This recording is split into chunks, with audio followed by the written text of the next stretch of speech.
consciousness seminar. We have quite a turnout today. Thank you all for coming.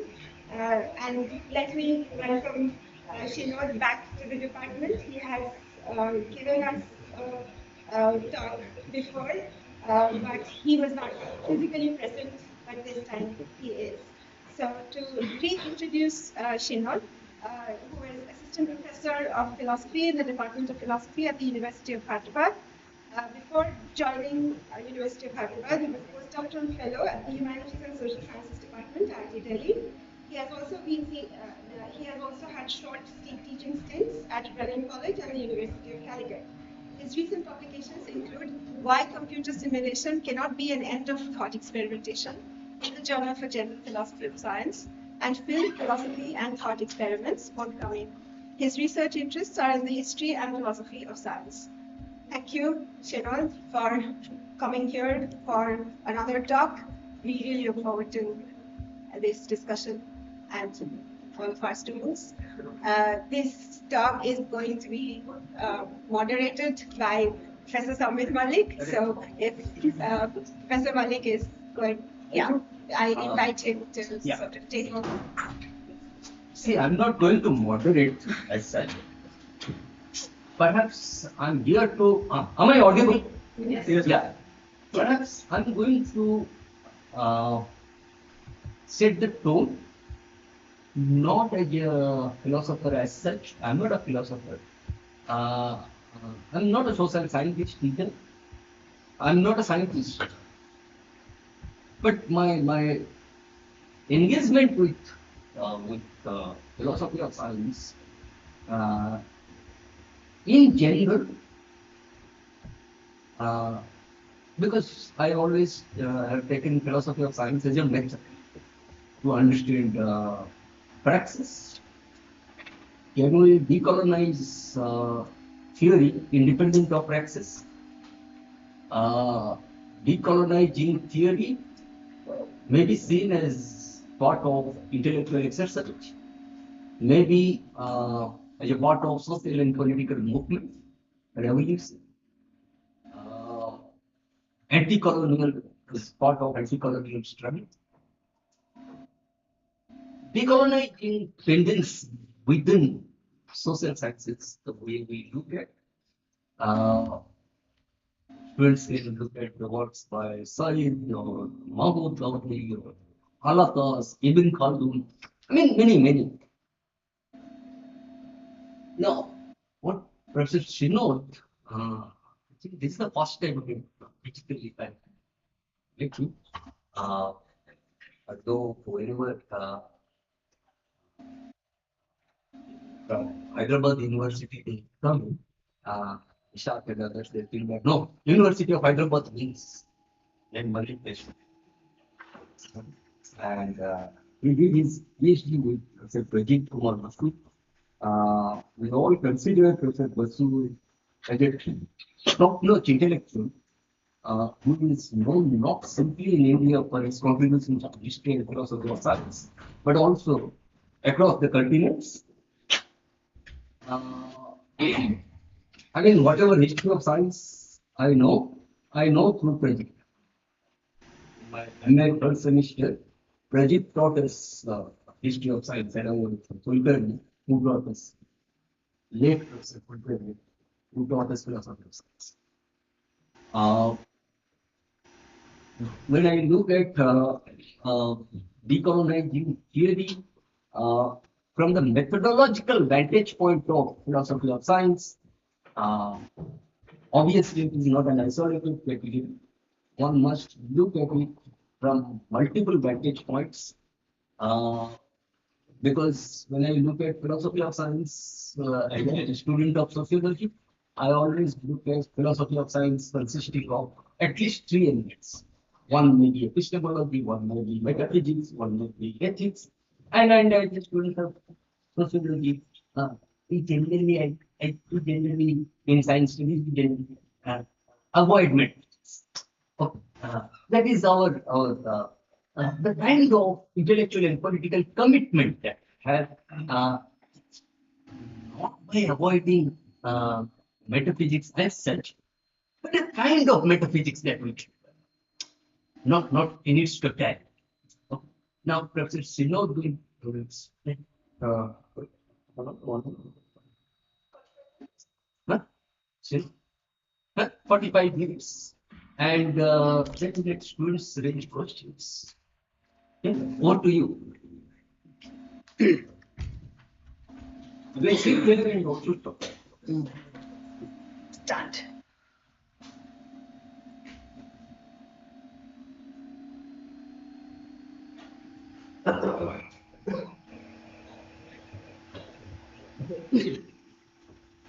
So, thanks everyone for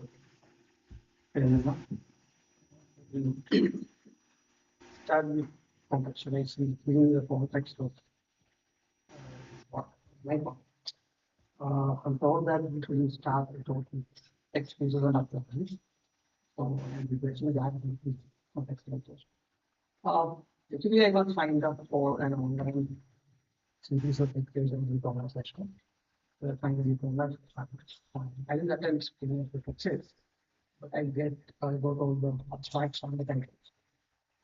So I read the abstract, I have no idea what I'm learning. Whatever I understood from the abstract were trivial. But abstracts were really for the teacher. When doubt I asked I have a few students who I trust, so I use them this abstract and ask them, are you understand? How usually they are my students. We share the same sentiments. So that's how I started looking at with the colonization aspect. Because I'm not a social scientist focusing on university science in this area. So my concerns are like that. Given that context, I gave a short presentation on that 1 year back in the university group. After what for to bring it feedback. There are some mistake links in the initial. For example, for science. I can draft of like saying short thing in under available on the organization my own university. There's time and personally one day I'm having here and there. In between what happened in between we have the after that under people against we have full-time important plan scholarship is now. So this is how it begins the capitalism and become one of the simplest foreign what you call foreign using this language. It's not a war, but it is war in this way. We believe that this demonizing of the colonial periods in the position of different defensive of European enlightenment needs to be unpacked with interest of the leadership productive debates. We hope that this interventions to clear the ground for protective demonstration on the left rather than for right and accusatory claims that mark from previous scientific correctness. The hypothesis essay is beyond philosophical gaslighting. Current issues on the conversation. Sorry for interrupting, but could we just test the mic for you now? Because it's not audible apparently at the back. Okay. Okay. Apologies. No, it's okay. So whatever you lost is lost. So coming back, look at the top half sentence. The terms decolonization or decolonial have become quite critical now, given the emphasis of justice lies at the core of this context. Interesting and importantly, neither colonial nor decolonial perspectives are compatible with right-wing ideologies, but the fact that that's what Nizam and against the major economies from the top of the world started training, which is incompatible with the global thought. Now, this takes me to my beginning of my record presentation in 2015. This is an letter of universities in India. And the letter addressed everybody to do this thing. The letter was not about a conversation. it was urging people to use handlooms to organize building for convocation ceremonies.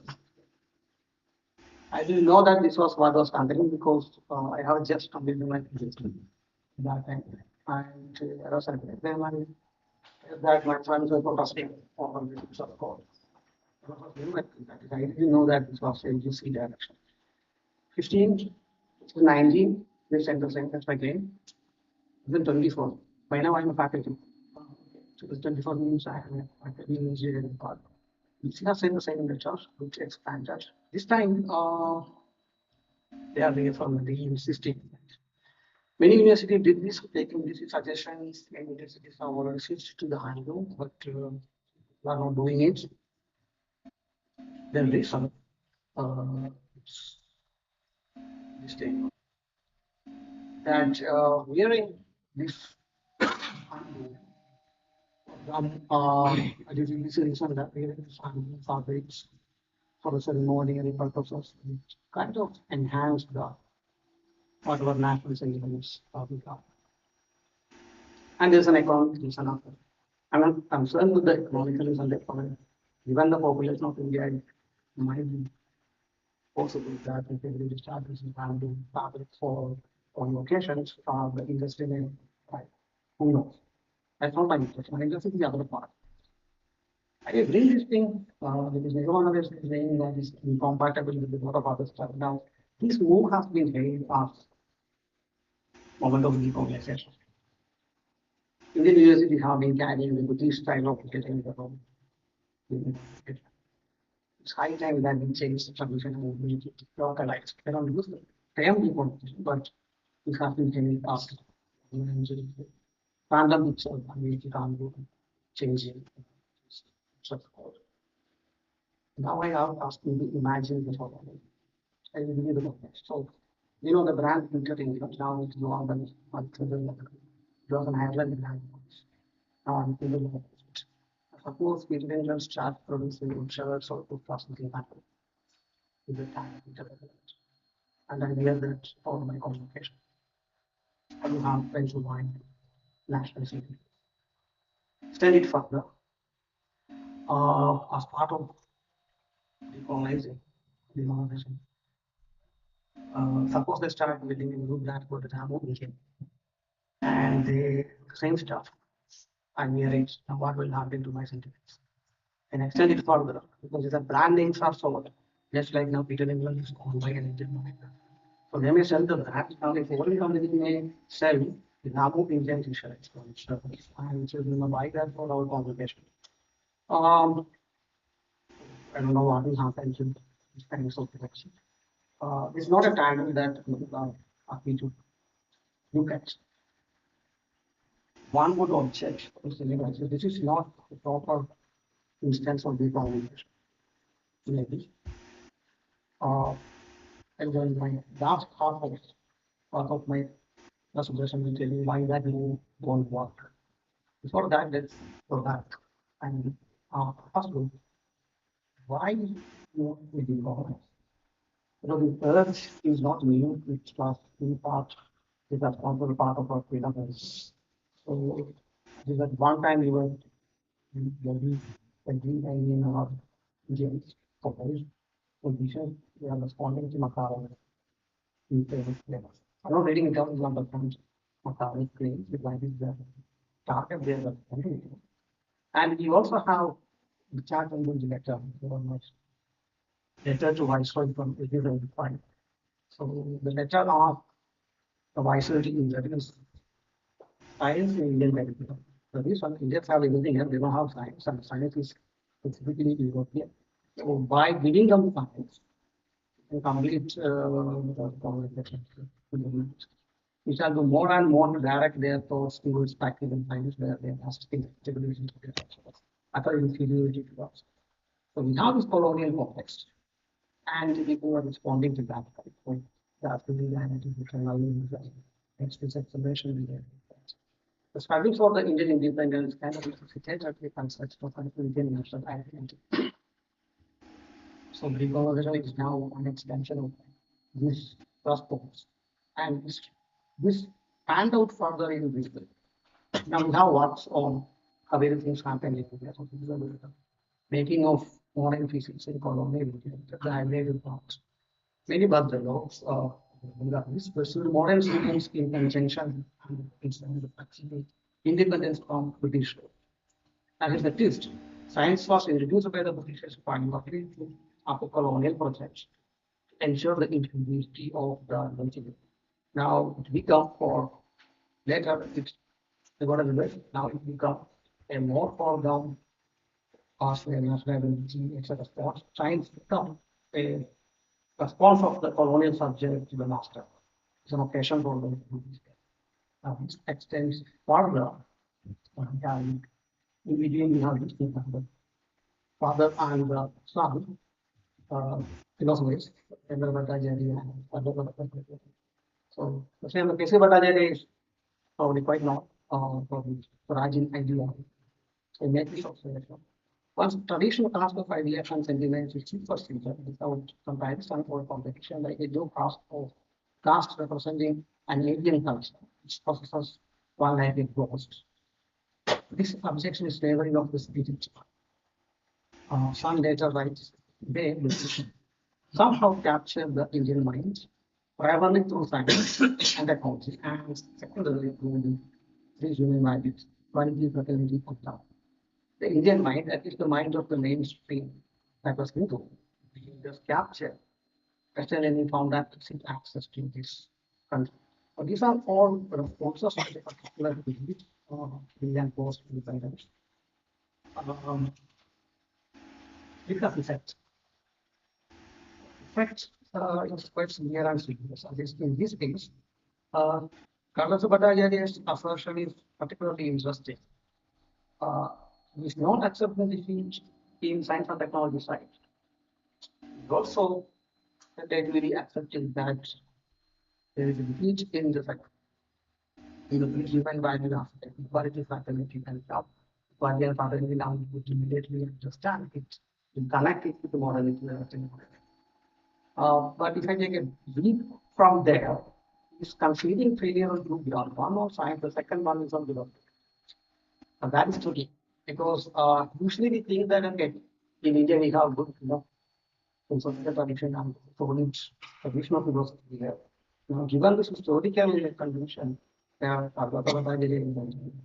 concedes that we somehow peacefully integrated peace as a consequence, just like my former teacher Mr. Ahmad points out in Malayalam article, titled Bharatiya Tattva Nava Paripreksha, the translation would mean Indian philosophy in new perspective.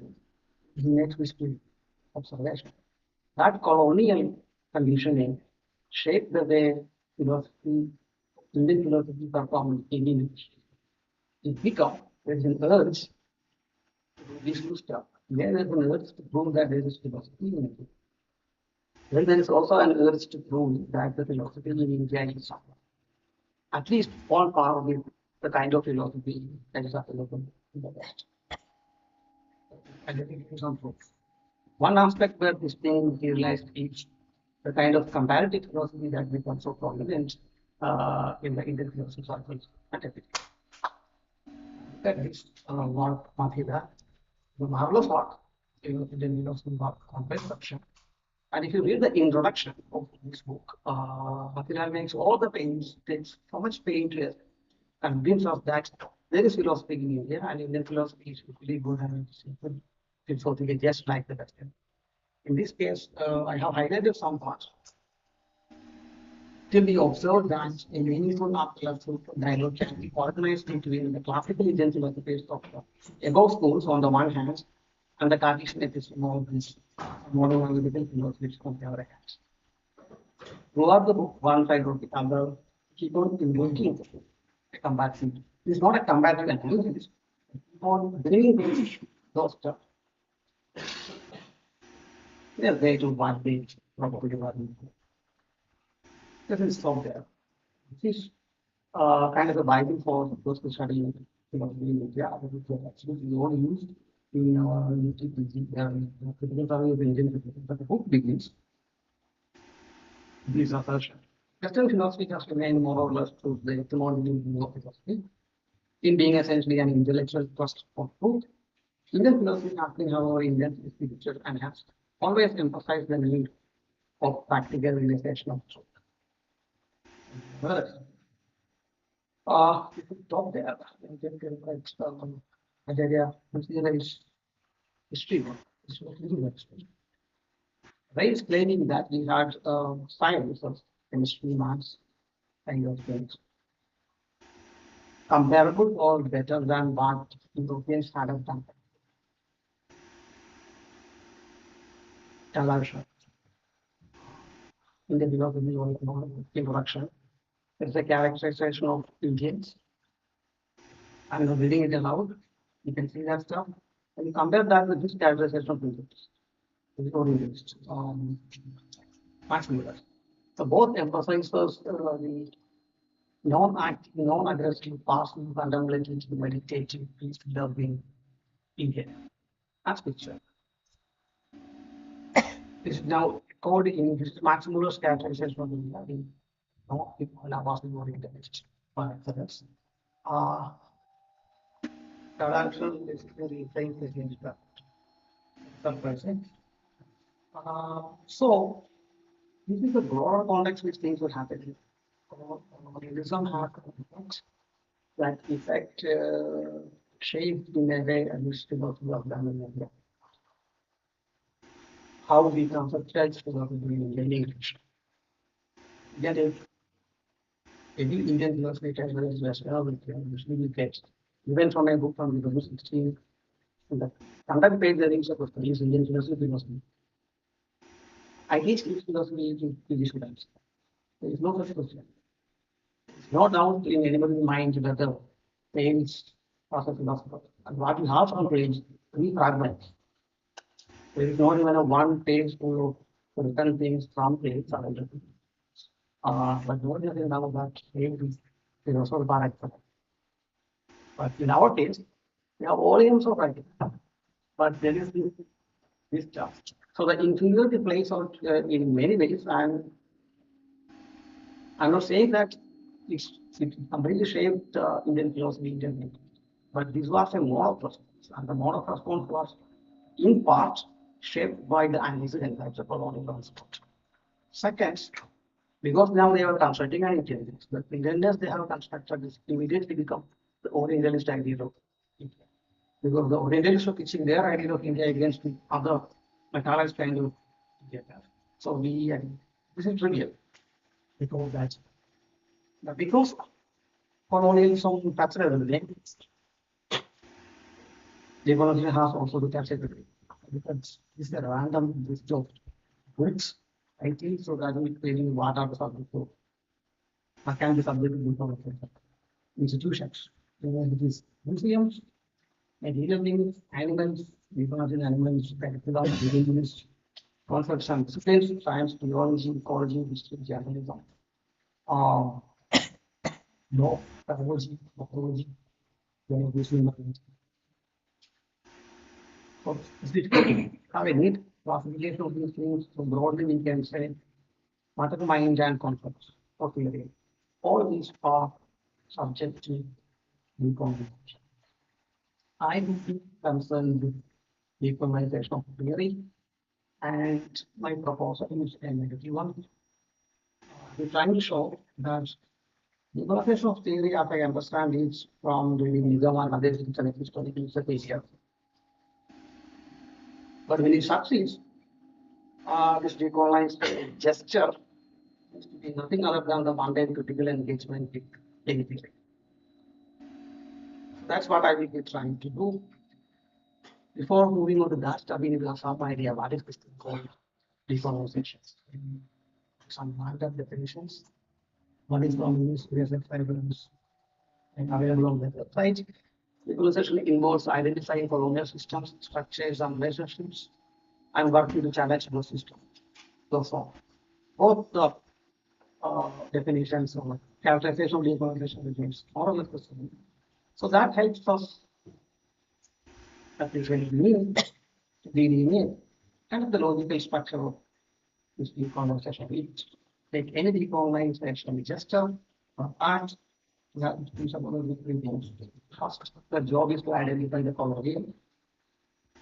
Usually, colonial is identified by using a genealogy.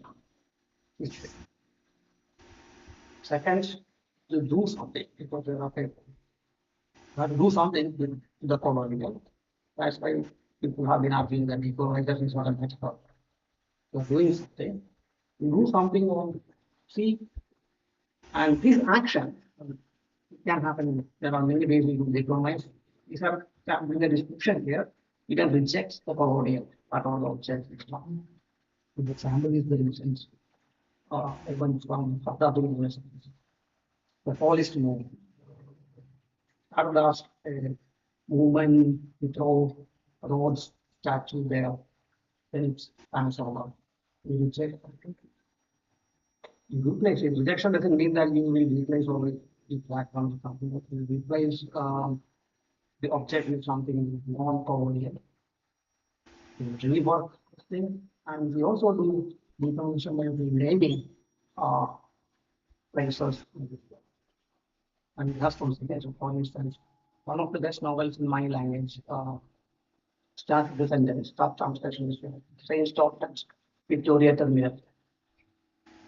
Now there is no Victoria Terminal. It is Chhatrapati Shivaji Terminal. Rename. So we have the formal renaming of things that's also taken to the end of the corpus. So basic idea is this simple, you identify the colonial, you perform an action. That action will give you the non-colonial. And often the non-colonial is roughly identified, but they get to be the indigenous of the national, which is the worship of stuff. So now the travel begins. This was my misleading when I started presenting this stuff. And the misleading was then filled up by Dr. Hyderabad, which is where I got here. Basically, asked how do you identify the colonial? And that was amazing show that genealogy is not enough. Actually, is this colonial? Okay, you look at the history of this thing, and the rough idea is that it is from colonial periods. Logically speaking, how to aspect, yet it has origin in the colonial period or by the colonial people. B, it continues to be effective, it continues to be sparking still in the process. So given these two characteristics from we will say this is colonial. Now it should recognize just because something happened during the colonial period, it means that it is sort of colonial. Neither the location nor the place on together with them to be necessary to mean that's the colonial. For instance, we take it to extreme. Insist that something happens during the colonial period, then things are what's happening during the colonial period, so we have to say that. That's the colonial. And it's good each other. They say, no, but Gandhi is an Indian. But they will Mahatma. And he's not happening. Therefore, whatever he did was. Then the trouble is that if whatever the Indians perform were colonial, then we have trouble understanding them. Why do you say that the mind is also colonial? Sometimes the fight between, in part, the fight, political fight between the Kafka group and Nilamanda, they use in different ways than Nilamanda for it's facing the Western capital. So none of these things, the coloniality, indigeneity, it's not easy to come out with and it's a solution to that output. So let's forget that. Basically, roughly speaking, the topic here is the origin is arbitrary. After that, the identity of the origin, the thing you are teaching is also given arbitrarily. If we trace it back to history and take an arbitrary starting point and call that over, therefore this is property. Even that happened that way. So this is not going to be very helpful, but it's good enough to characterize the colonial next process. This is a minor point. Interesting and important point happens later. You need to show that whatever that is colonial is problematic. That's what the trouble is. Not everything colonial is problematic. This is axiomatic to explain. For instance, in Kerala, we have Narayana Guru once said, during the Second World War, he asked his followers to pray for Britain. How should we pray for Britain? They are ruling us. And people didn't find the example of that. See, it is the Britishers who gave this idea. In fact, this father, we know the caste of the British things. Now, if you had not be a sannyasi in India, I mean, some version, you might have the Ramayana and Soldier some of that stuff. So, pointing to this kind of caste, and we'll elaborate on that stuff, but this can actually screen for most decolonial things. That means there are things that happen during the colonial period, but that is not problematic. And the example would be our rules of punishment. Nobody would say that punishment is problematic.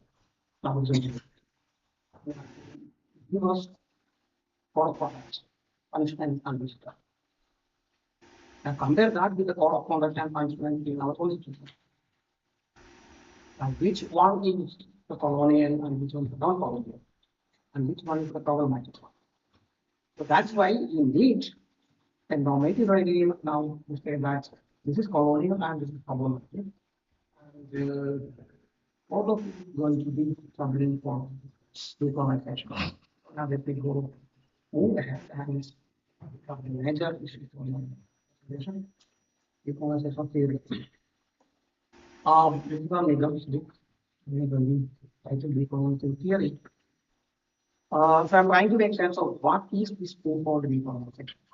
What do you do? What is replaces one, two, three pages, and in each reformulation, act of decolonization seems to be discussed. Decolonization is used to present in sense of epistemic reconstitution. Second reformulation refers to the range of possible strategies that allow us to think our present independently as a necessary preliminary step towards the epistemic reconstitution. Third one, to move with our ability to confront our current challenges without looking up to philosophies and theories from the West to provide us with training confidence.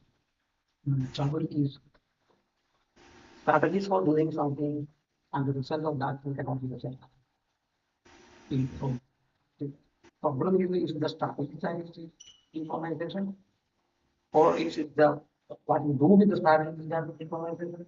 Anyhow, charitable to keep, let's say, the most fundamental level of decolonization, the theoretical decolonization is that standing on our own feet and thinking for our own selves. Drawing resources for that thought like intellectual from the manual sources. Now this we could immediately connect that to my first half of the caricature history of colonial mind India, where they were in part constructing an identity.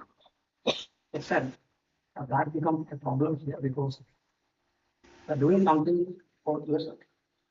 So what will be your independent self? Anyhow, so to be more charitable in Islam, I would say devotion would be epistemic reconstitution. So we have something with the knowledge, enabling one thing to think independently. Now let's have a second this decolonization. Now here they are trying to answer why we want to decolonize today. Well, decolonize today is what we caricature of the decolonization structure. I'm focusing primarily on the individuals. Theory here the Western world of these issues. It is zero universal, it is parochial, it is restrictive, and it's colonially composite. That means, given these features, zero universalism.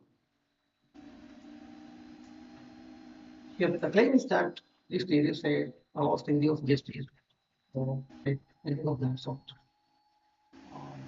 these are originated in the West in a particular historical context. Consequently, it is not applicable to localities outside the historical context and the geography of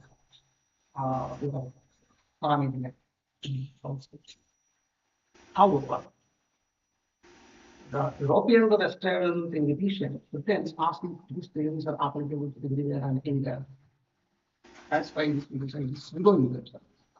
And because expansion further, and this is the point, when people try to theorize democracy, and there is no democracy, which I don't know, but maybe it's for granted. And then Mofari and there is objective that Indian democracy doesn't work in the way that we explain democracy from the past. When this kind of thing happens, what the theoretician here, the Western theoretician, would say that the Indian democracy is not a proper example of democracy, it's an exception included in the market. So really proper, the object of civilization is so that's why they say pseudo universal.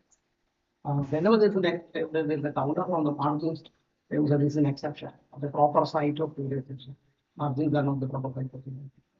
That's second one is parochial. So given this pseudo universal character, this parochialism will down restrict and it will not affect insulator for the theory against all kinds of objections from the third. That means if it is pseudo universal and it's restrictive, then what happens is that that will restrict the capacity of the theory to produce knowledge. So it is a system which is therefore limited. That is not there. Once again, there are colonial informations. Therefore, this theorization and theories, according to the organization group, is formulations in that is actually in the consequences and the violence done by colonialism. This is more or less why we want to decolonize. Right? Now, one should ask, therefore, these limitations, are the limitations of the theories because of the colonial nature? Like, it is more at the time experience exam and faculties of these other chapters. One would immediately ask, so are you therefore looking for not a pseudo faculty, one pseudo university, but are you looking for a proper universal degree? Would that solve the problem? You would understand that that is not what our colonialists want, not a proper universal degree. But the universal character itself is the problem. I guess that will be the problem. So that's a minor objection for the list. And that's now what is the universal answer? Ways at least we could call it universal. It's unconstrained application. Think about the quantum mechanics. Irrespective of your origin and place, potential laws of motion will actively there.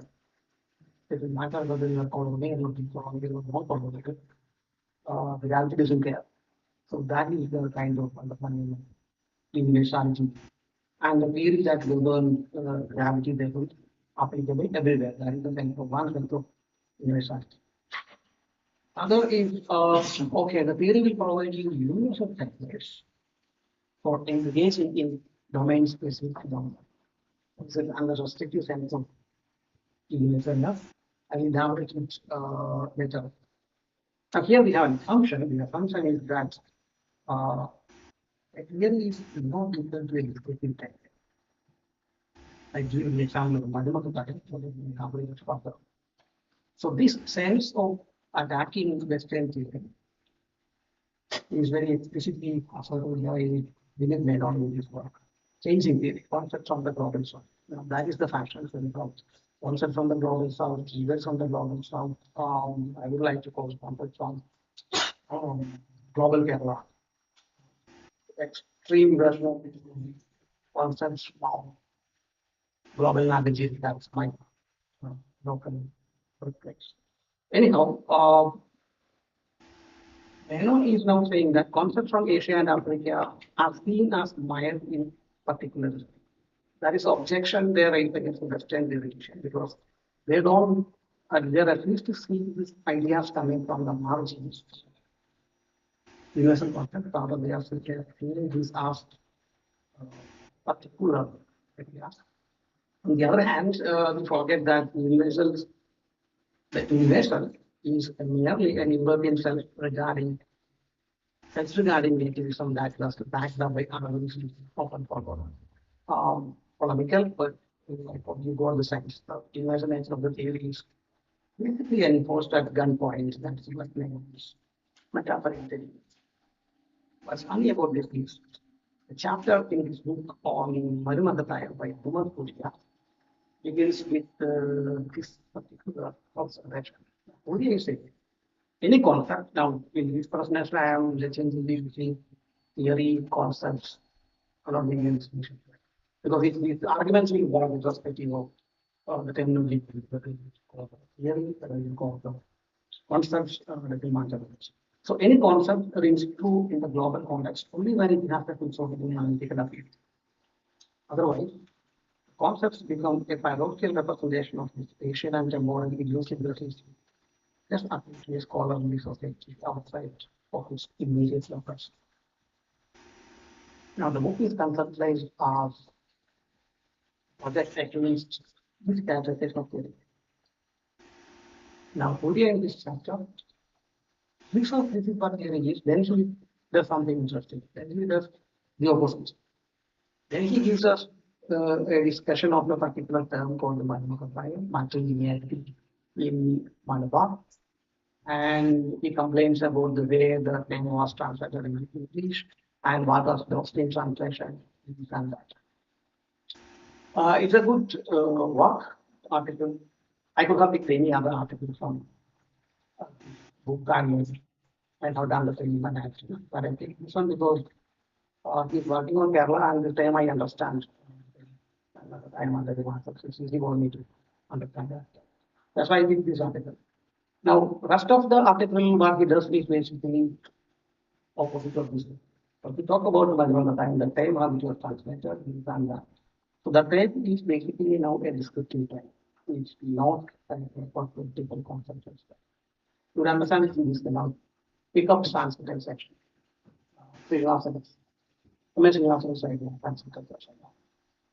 Question I would be asking is, can you use this term translation to describe and analyze or describe, analyze, explain a phenomenon that is happening somewhere else? Something that happens. Transportation is a good idea. You will be able to do that. For instance, what our great Michael Jackson might do is try to change his income. If you are armed with the transportation of the concept, you would be able to see that it is in a way translation of it. If it's a merely descriptive term, then you cannot talk about transportation. As a descriptive term, it is useful to explain something happening in the world. Maybe the next panchayat or next village as well. Because that is where the Northern his field study, the concept came from his field study and stuff, which is merely a descriptive term like Mathematica, then it is restricted to core than is adjacent lecture. If it is a concept and a theory, then you decontextualize it and you take it and use it. Okay, you see that okay, this is happening to my life. Okay, that's up. Because going on there. Another example. Nobody will complain if you study Aristotle. If you study Shakespeare's dramas, using Aristotle's poetics, catharsis, and parodic stuff. And nobody will complain if you use catharsis to understand Kalidasan or Kumar Rasha or Kandalur.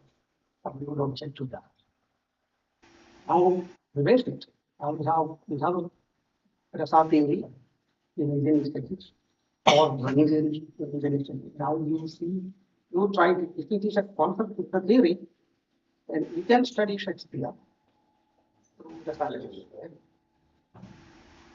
If it is restricted to this job, but what happens here is that our basic conceptualization has this limitation that you would keep on studying Kalidasan using the Sathini.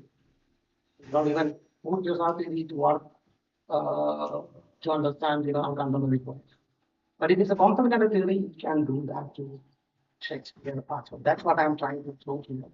This decolonizing group, when they come to changing things, kind of stuff, it's a good project, but they end up just describing or providing us with the text, for example. Now, taking a leap from Odia's formulation, we can create a false diagram here. That take any theory, that theory is either universal or it's not universal. Now, it's not universal, does not have that universal, then it cannot function as a theory. It is extremely local and is restricted to code or to capital, restricted to the context of origin. On the other hand, our decolonization project really follow our degree made out there. Then if it is universal, then for some reason it's not accepted. We end up having nothing. Anyhow, so this is where my philosophy of science good. And after the thing I will not, because that's a philosophy science part. Basically, there is a particular understanding of theory or law or model is going on within this decolonization group. That's outside. Philosophy science. And kind of stuff one day of this new understanding of the slash laws or models. Yes, we can't find in 18. We argue that all theories are lies. Not about social sciences, it is talking about theories of physics. So the title of our is how the laws of physics are. The idea is very simple. Now take our Newton's laws of motion, the three laws of motion and there's a law of gravitation. These are conceptualized and formalized and mathematized by assuming a very neat ideal word abstracted from all particular conditions. And that's how the mathematical formulation of this really happens. If you try to apply the law exactly to any moving object, it will never work. To apply it to an actual object out there which is moving around, you need to do something other than linear. You have to consider some other features. This move has been further extended in the ocean science. This will be one example. Ronald Gay's concept of failure. So this post-90s way of looking at science. Here the target is physical and natural sciences. We are not talking about social sciences. These people theorize natural sciences. So the hard work is there. They're basically saying that we look at the top level abstract Newton's laws of kind of stuff are basically that useful, but they're not actually transformed into anything out there in the real world. Rather, these would give you, they call it, here I call it principles of models. This would help you create certain concepts, certain models of your target phenomena, whether it is a moving pendulum or a moving car. The ideal thing would give you roughly a model, but to apply that thing to the actual practical one, from the ideal abstract model, you will create a representational model, it will be more concrete. From there, you bring it down to the earth by bringing more and more constraints. Like, depending upon your study, you will decide whether you want to consider the influence of friction in the motion. For some cases, this is not important, so you can neglect the influence of friction in it. But for some cases, if you are designing a car and you can neglect it, because it will affect efficiency of your engine, the structure of your car. Because there is air resistance, so that will push you back. So consequently, you will consider the friction of the vehicle when you design the car. But in the abstract, top abstract theory, when you can see motion, the theory doesn't consider friction of any difference. But you ending with the real world, you choose your variable, you bring the worldly content there. So the universal nature of the theory comes from this idealization of the structure. So you take a particular phenomenon and apply it here. Now let's come back to our decolonization in a second. Second look here, why were we trying to decolonize? We are trying to decolonize the object, the target result is you do the decolonization, you get independent thinking. That was the argument from independent thought. Now I take this stuff from Professor Nizam. More often than not, decolonization in theory means polygon ability. In fact, it is without the Western categories. Because Western categories have all that issues. You check down, you replace the Western categories with non-colonial or indigenous categories. By assuming that begin with the indigenous categories make you free or independent. Comes back to the religion house. Yeah. Oh, but it's a debate. So think with the very first, if you think with the non-colonial categories in your thoughts. It could further ask to my first question. So what is the symbol religion? What is the symbol because right? And it will be now. Freedom of thought is often means you will engage direct wrong thought. I'm just here I am paraphrasing about the Greek of this. Now our inability to direct the thoughts usually happens because we are operating with the ideas, problems, and presuppositions categories. All of them are borrowed. Solution here for that is borrowed concept. Often now our colonial people are treating this borrowed concept category equal to the same on modern religion. That is the trouble begins. Next level of trouble. This is true. Because I'm trying to understand why lead intelligence of information why which where in which thought am I free? I'm not very free when I think with the intention of different categories. I'm much more free when I think with the categories of different categories. Point is very simple. Just because so your proximity, historical or linguistic proximity to something doesn't mean that that will make you necessarily free. Because Sanskrit is in a way linguistically and historically probably proximate to me. And Indian philosophy text will tell me some stuff. But I don't think myself is very free when I use those categories.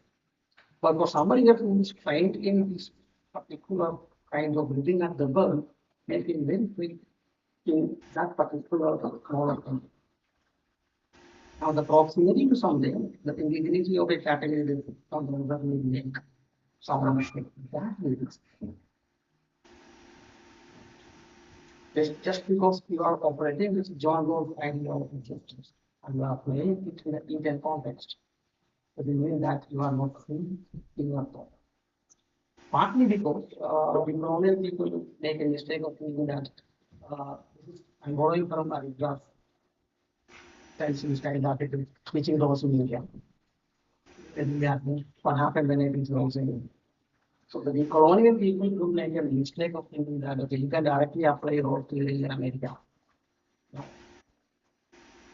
Because of distribution, now what is fair in a particular context, I don't make it explicit. Everyone is good at fair law. But distributing justice, favorable distribution of justice is like Nobel laws of motion, the principle top level is very abstract. And to apply it, you will answer some other stuff that never comes up by your mind. That you have to bring from the ground. So when you take that stuff in India, you may be able to apply it. So basic point here is therefore borrowed is not equal to Western or non-indigenous. You may be borrowing an idea and you may be unsure because you are working with the market category. You will be equally unfree when you work with the philosophy category. The borrowness is not equal to this. This is a mistake I think the reformation is making. And one more mistake I would say is that most decolonizing projects, they would often go back to all paradigms, which is the paradigm of this book or against method. And the literary shown that translation one with one central method. And we do what? there may of course come a time when it will be necessary to give reason a temporary advantage and when it will be wise to defend its rules with the exclusion of everything else. I don't think that we are going to such a time. That is against my is past position. I don't have access to the past position. I don't have access to the for religion, and then I think we have a footnote. Now the footnote reads, this was my opinion in 1970 when I wrote the first version of this essay. Times have changed. Concluding some sentences in US education, politically correct, means, etc. Is it of the postmodernism and in the world at large? I think that the reason should now be given greater weight, not because it is and always was fundamental, but because it seems to be needed in circumstances that occur rather frequently, but they may disappear tomorrow to create a more humane approach. Probably because instead of looking at these books after reading their undergraduate or graduate channel, and then makes me point. So that's what I was trying to push. You take a stock of what's happening around, and then customize our decolonization context accordingly. This doesn't mean that I am completely against anti-decolonization. No. I consider decolonization as a political gesture. But for me, it's not doing any useful purpose. I will be able to do the same stuff with other people. But it's okay. The question is very interesting and important. Online the real aspects of life. That's going to be tricky because now consider and rework a lot of institution structure because we start only development. And that may take some hard work. So that note, thank you. And let me also thank Institute of Humanities University of Hyderabad, which funded my travel, made me motivated to come here. Then Vaishal and Ishan and Abhishek, Ishan and Abhishek, Abhishek gave me from feedback when I considered this idea of process. In school version that can be Vishal, I have been in conversation in jobs, projects, I was in reading. Vaishal to search against this for in political science. I got him this. And he began sending me articles, sometimes articles I don't usually read. So that helped me, that actually helped me reshape all these stuff. It's still going on. And when these people are people sending me various articles. So now, thank you all for coming here and listening to me.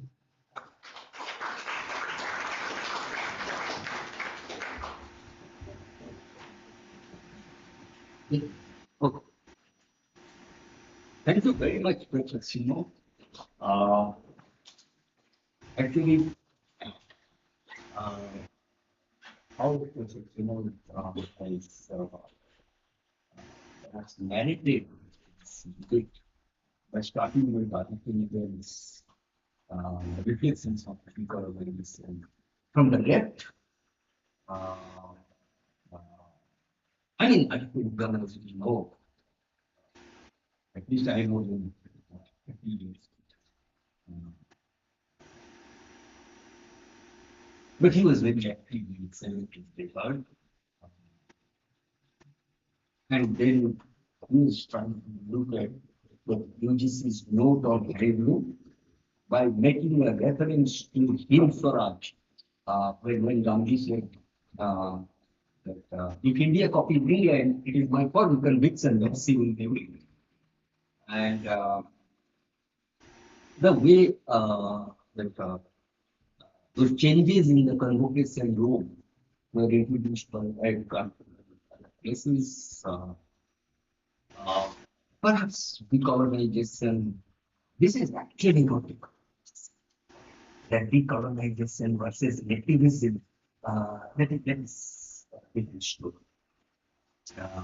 The Dharam points reflections in his education and I mean the way, for example, any new knowledge system is being introduced, it elicits at least three responses. One, acceptance, 2, rejection, and 3, ambivalence. Ambivalence, I mean, I don't know whether this is right or wrong. Because when modern science was introduced in India, we also thought that maybe it is another ploy of the British government to exploit us, perhaps in a more efficient manner. Look at Prafulla Chandra Ray's Hindu chemistry, Life and Experiences of a Bengali Chemist. Ambivalent. Professor Shinod was also referring to modernity from the vantage point of science and philosophy. Nizar Ahmad's, I mean, Nizar Ahmad, when you also look at Joseph Nidham, the grand chemist. So, I mean, that comparative philosophy comparative text, when Nidham said, till the 12th century AD, Chinese and Indian civilizations, in terms of trigonometry, in terms of geometry, in terms of mathematics, in terms of literature, philosophy, they were far superior to their European counterparts. But what happened after this? Why they declared after 12th century?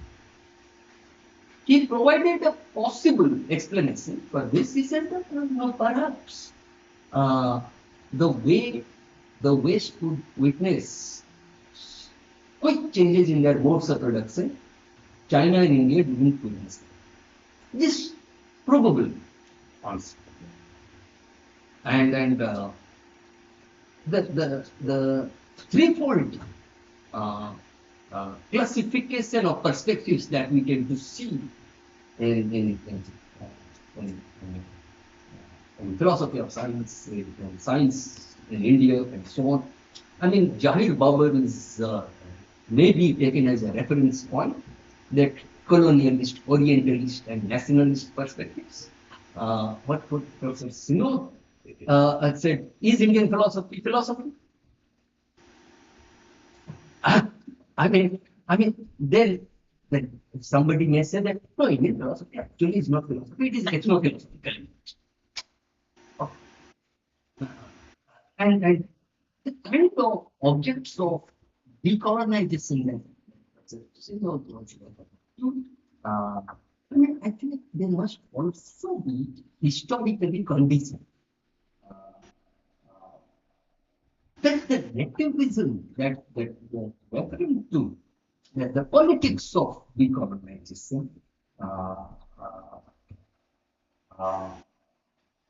that he was referring to Africa and Asia, you'll find that Latin America is also one. These three continents, in fact, they posed serious challenges to Eurocentric worldview. Look at the works of what's by Ibn Khaldun, Said Hussein Alatas, Said Farid Alatas. Said Farid Alatas now working at NUS. Hussein Alatas Postdoctoral. And perhaps decolonization theory, I think we must not restrict it to specific geographic locates, and that's why perhaps the Hyderabad, he changed, he revised his viewpoints on his anarchist method against method towards theory of anarchist theory. In 1990s or so. And I think Professor Shinod has given us adequate questions, though very complex, problematic questions for us. Now, may I request audience share their reflections, disagreements, questions.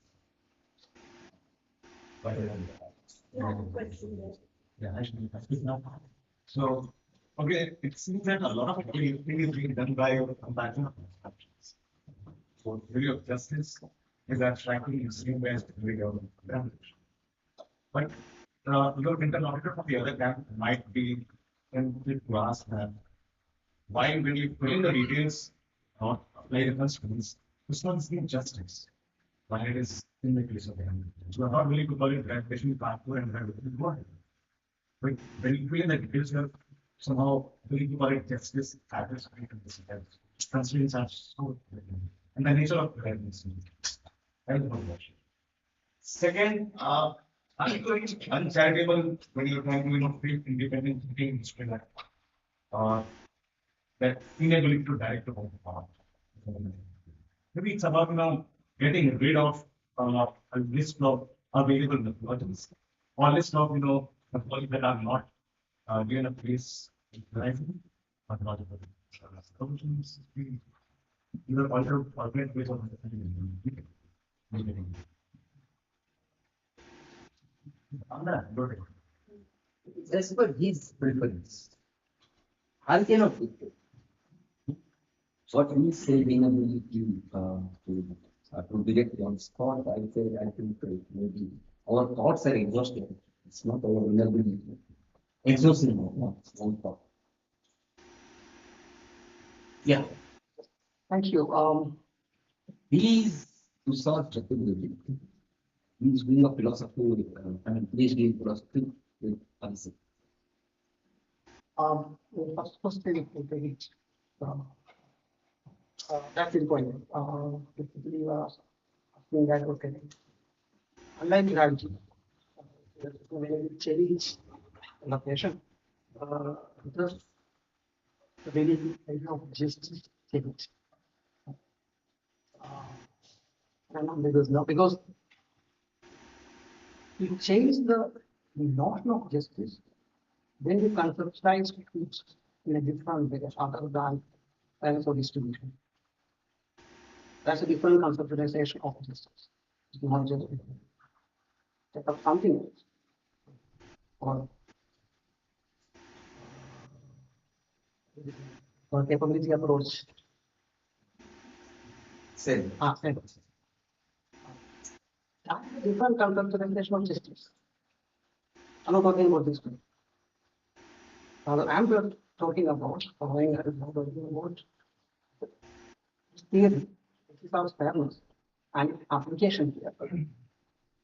When you conceptualize the perspective of whether it is this of fairness or the capability, we will be using abstractions, and that makes it that gives it the means to fly everywhere. And the restriction we brought in from the context of empirical will tie to this particular context. So we need to make a distinction between conceptualization or theory making and application.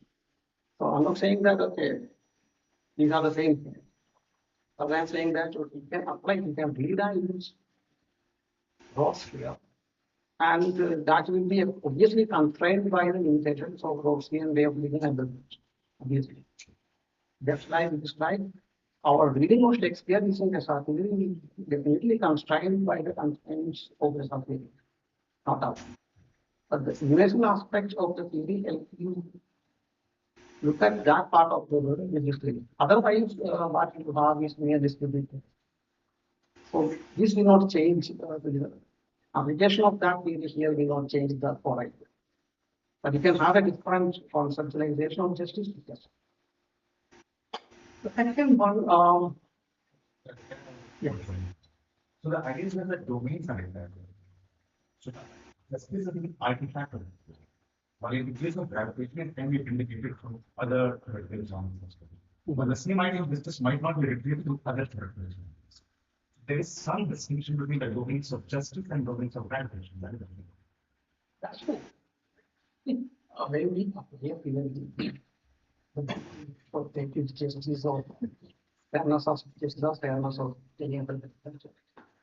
Very will come up with its own ontological commitments and its own logic. And when we apply that theory in some other part, we will be employing the logical commitment. From that, we get to expressing this case. We change that commitment, if it is on the same way. whether it is theory of gravitation or theory of justice. So I'm basically what I'm doing is that I'm not making the distinction between theorization and theory making and its application in social science and science. Because I'm more familiar with the philosophy science applied to natural science, physics. So I'm comfortable there, so I'm bringing this up. So I would say that therefore you could take economics. They have not studied, ask a case, and you could do the same analysis there. You're making an economics and wisdom, why is it applicable there? But the contingent is applicable to the theory of gravitation, and that is applicable to the economics. So the abstraction procedure will be there, and that is for me investment aspects of the process. That's why I gave you the Michael Jackson, Russell Wilson, etc. I hope I'm getting that. The second one, uncharitable, which in the way I characterized independence in theory, probably because I borrowed it. It's not my original formulation of what would be non-independent thinking. So I find Nissan's to be a combination of this stuff. Structurally, so I couldn't find anything else asked, which is what making what this is what is unsuitable.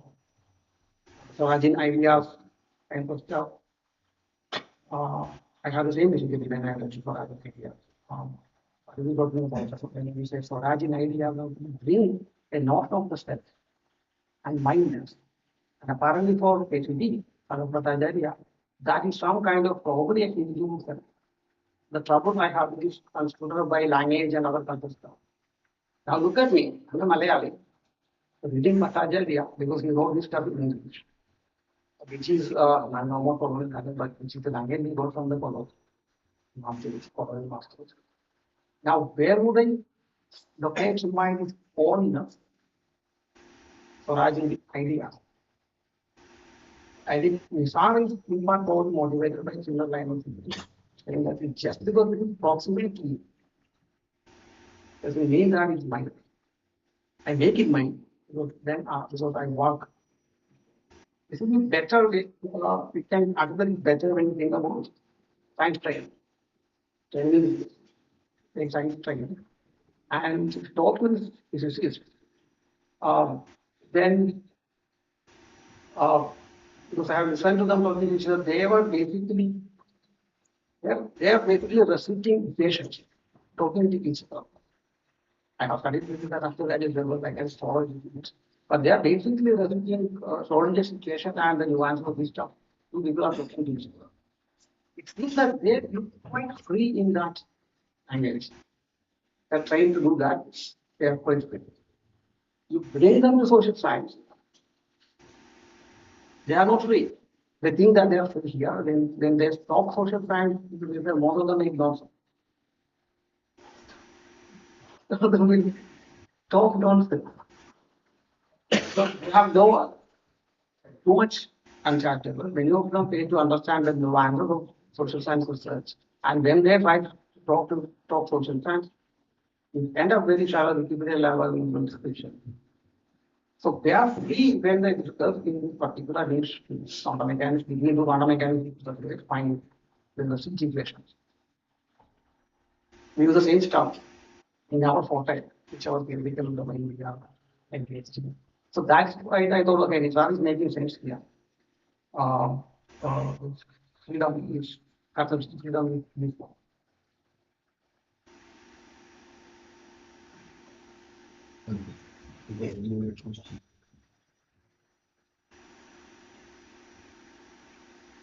No, you don't think that the debate ends there. Okay, I'll ask one question maybe just to. Maybe we'll take these questions. If there is a student, okay, fine. Be great. If there is No, I think philosophers interacting with philosophers. I want non-philosophers interacting. That was waiting for others to ask. Okay, Since nobody was forthcoming, I thought let me. Yeah.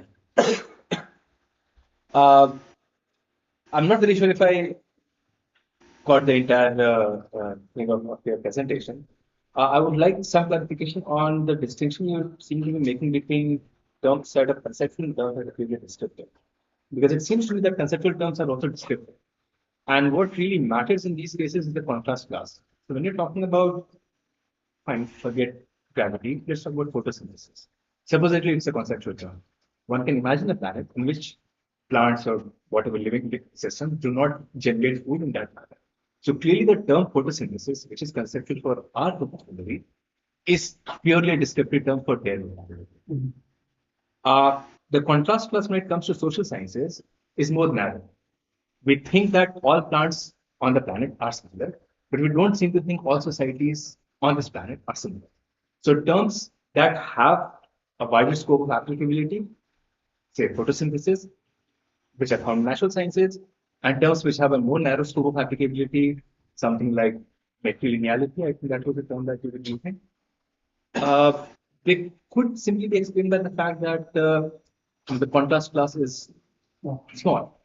And the reason why I'm asking is because it seems that your distinction between terms which are theoretical, conceptual, which is theoretical, and terms that are purely descriptive seems to be doing quite a bit of thing in the diagram.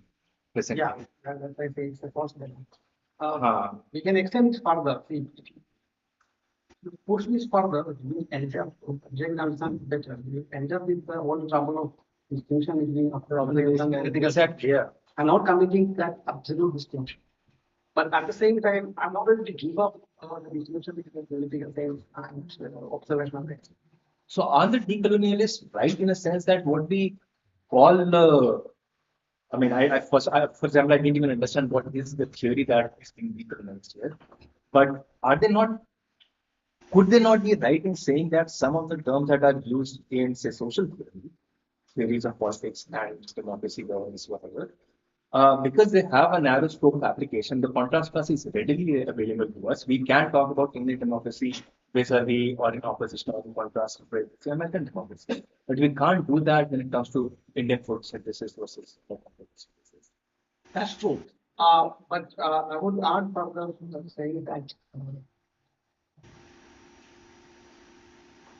either they have said that there are no theories or local specific.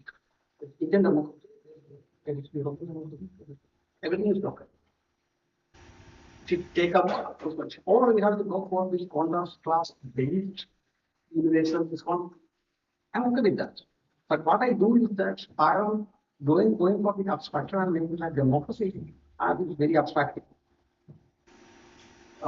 would be like our the other thing, like the pragmatic hungering concept for this way of looking at the world. Once you have this part, yes, there will always be this problem of making this strict distinction between conceptual terms and theoretical terms. But we know. But even within that, within one research program, we can make this distinction. So, justice or democracy or any other type of stuff. So either you say that there are no such theories, rather than say no India. Rather only local concepts applicable to local situations. I'm not buying that move that's available to me. Rather, I would be much more happy to say that okay, certain things agree that this contrast class thing is there. For that, like photosynthesis, mathematical dimensions, etc. But terms like democracy, justice, and stuff, I would say these are universal. Some like notice damage. That would give you this template. But I don't stop there. I would also say that they are universal, but doesn't mean that they are a priori. They are historically contingent. Justice or democracy in India. It's historically contingent, this one. But that historical contingency doesn't take away its universal nature. So I'm just playing between the abstraction that's available in the making and basically decontextualization that's happening along the abstract when you make it, and the recontextualization when you apply it. That's much more needed in social sciences than probably in our business. So that way, recontextualization for me is saying only one job that it is probably just identity, yeah, you have to look at it. But that I could do without further paying amount. That's the real engagement with the delivery. It is basically for a line of business and place. Not the mind, doing this decolonization, you can limit it to the effect calling stuff. Then is not doing any problem. Actually, the teacher practice. To do that, you borrow from Marx or Foucault. Yeah, totally. That's what is the question. And also, I'm teaching social science and also legal laws. We're talking there.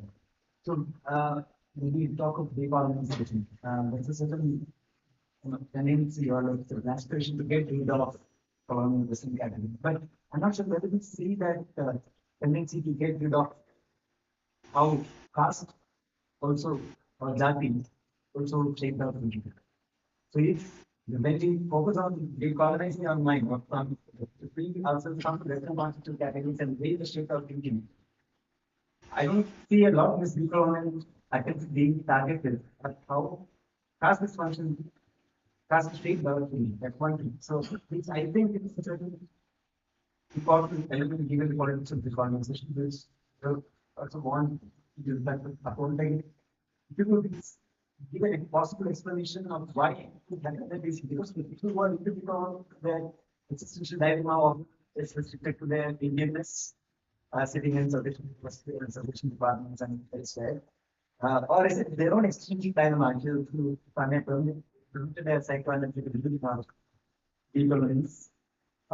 Has it got to do with their own identity existential crisis than the actual objects of decolonization, which necessarily has to think into material and conceptual, not as distinct, not merely as well as ideas, but also as something really material. So, do you have any reflections on the blind spots of decolonization and the opposites of it?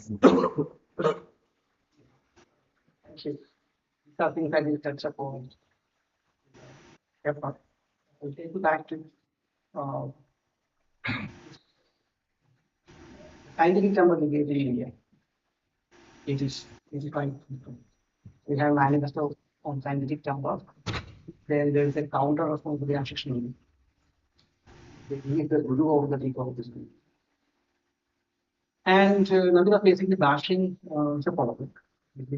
Bashing the scientific term work group. It's a group of people. Oscar, the leader, the dominant author, the artists, filmmakers, politicians, neuroscience.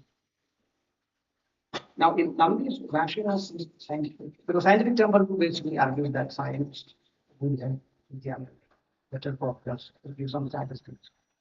Reason and science, but they were conquering for the national development. Now, on the other hand, showing that using paradigm, there's no such thing as scientific method. Stuff that you need section is interesting part is scientific temper group specifically mentioned caste in their manifesto. Very clear.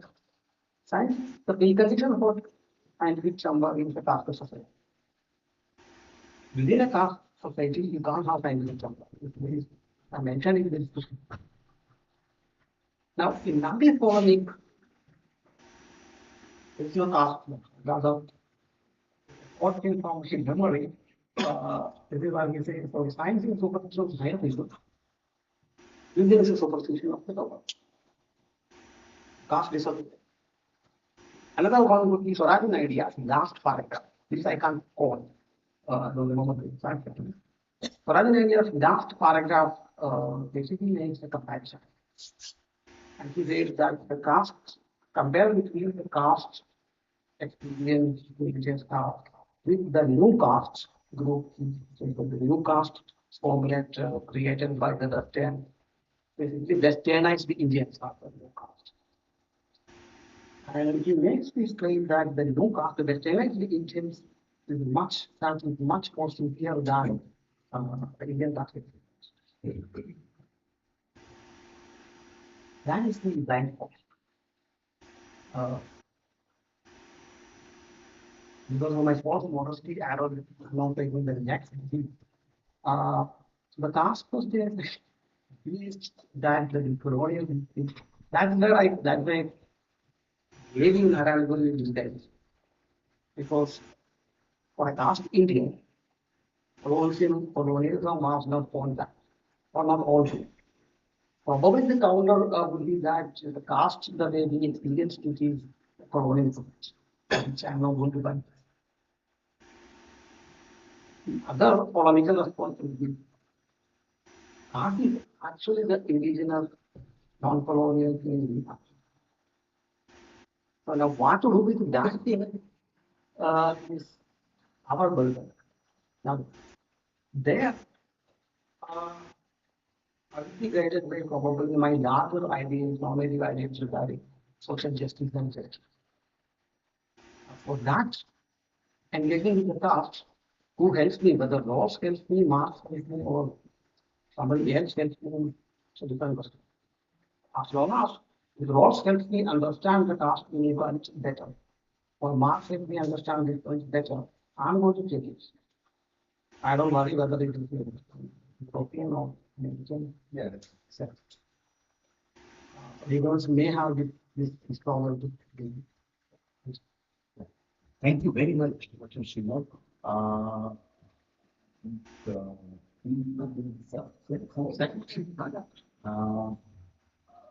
we can have further discussions over a cup of tea. Yeah. And thank you very much. Thank each and one of you for being here, for asking questions, and especially for expressing disagreements. Because disagreement is the first step to produce knowledge.